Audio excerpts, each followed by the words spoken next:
Hi, I got this game. Motive gets ready for Christmas as a Christmas present. Yes, it looks great. In this game, we are supposed to help Motive, the elf, get ready for Christmas. I can't wait to start playing. Okay, I'll talk to you later. Bye. Hey, why bother playing this game like everyone else when I can talk to Motive directly?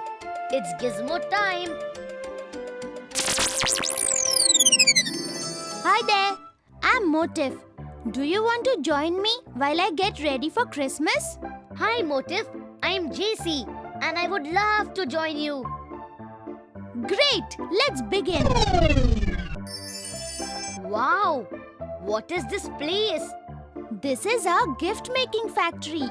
This is where we make and wrap thousands of gifts every day. So what do I need to do, Motive? Well, here are the tasks I need to do today. I've only got 2 tasks left for the day now, JC. Shall we begin with the first one? Okay. Here's your task. Motive, are these wrapping papers? Well spotted, JC.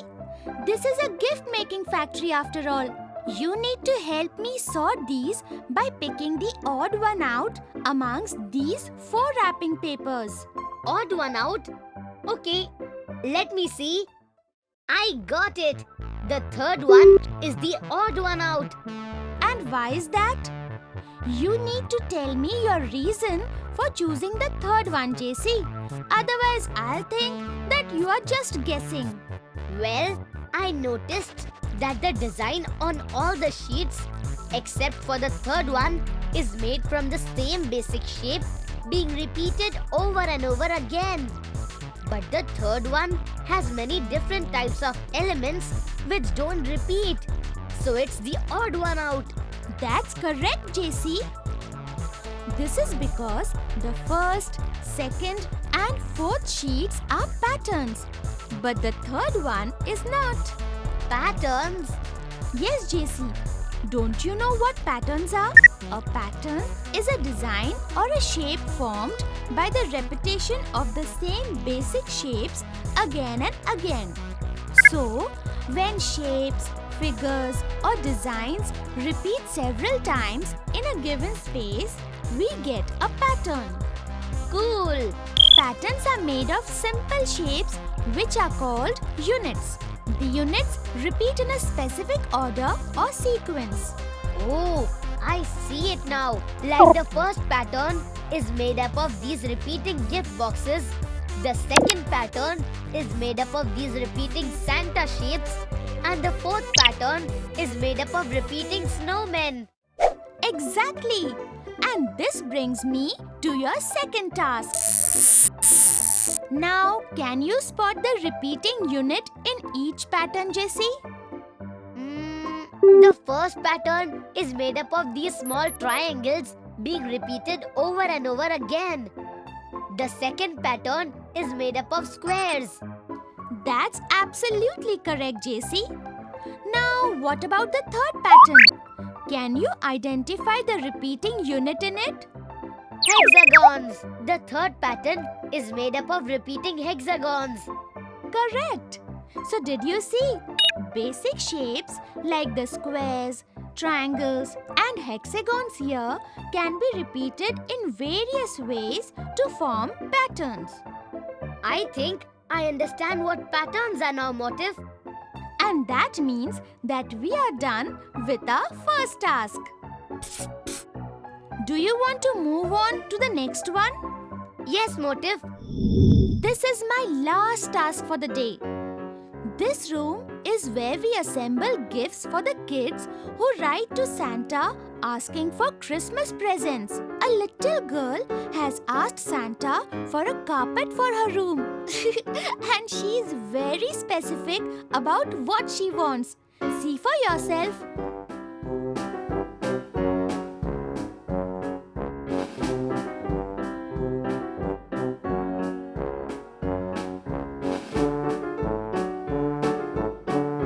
This is the carpet that I think should work very well as a gift for Agnes.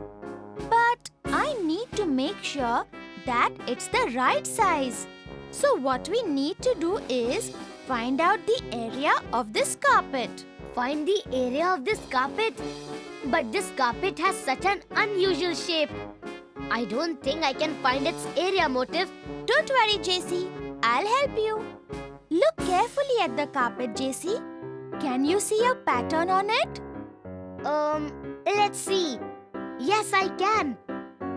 This carpet is made up of this basic unit being repeated over and over again. Exactly.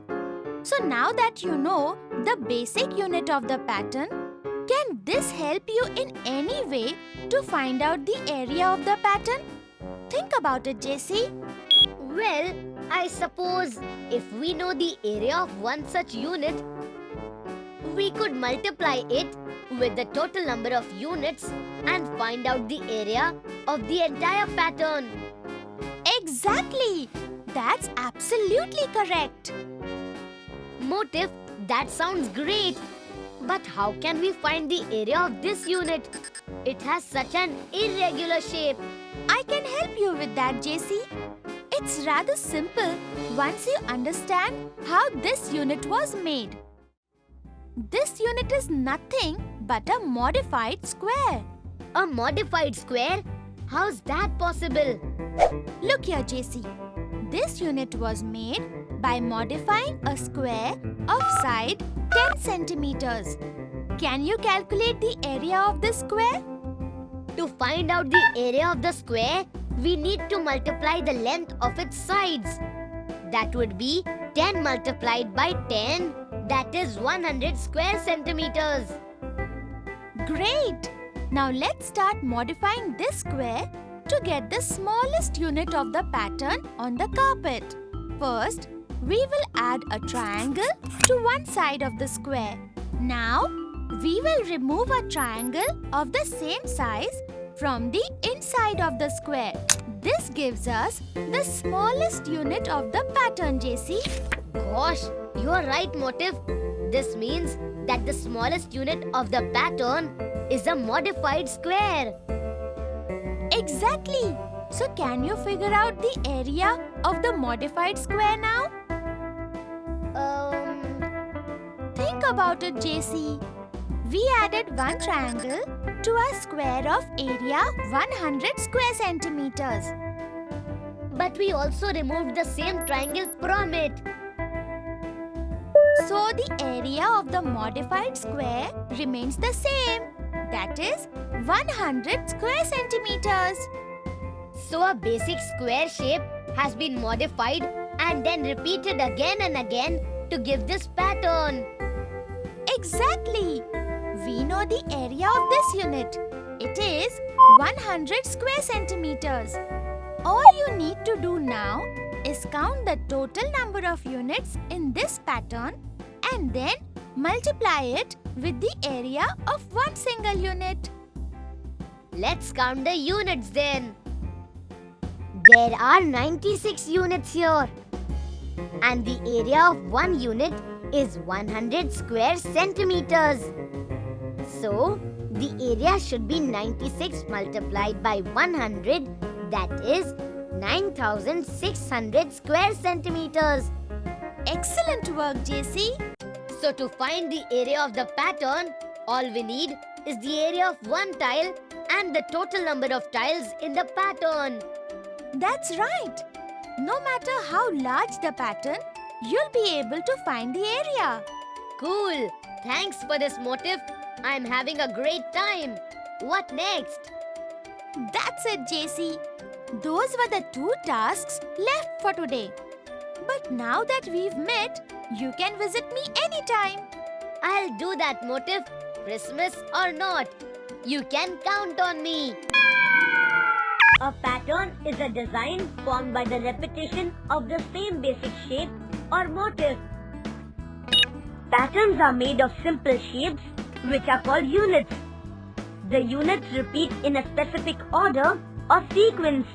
Different patterns can be formed by using basic shapes such as squares, triangles and hexagons in various ways. We can modify basic shapes in order to form tiles to create different patterns. The area of the modified shape will remain the same as that of the original shape. To find the area of a large pattern, we should find the area of the smallest unit and then multiply it with the total number of units in the pattern.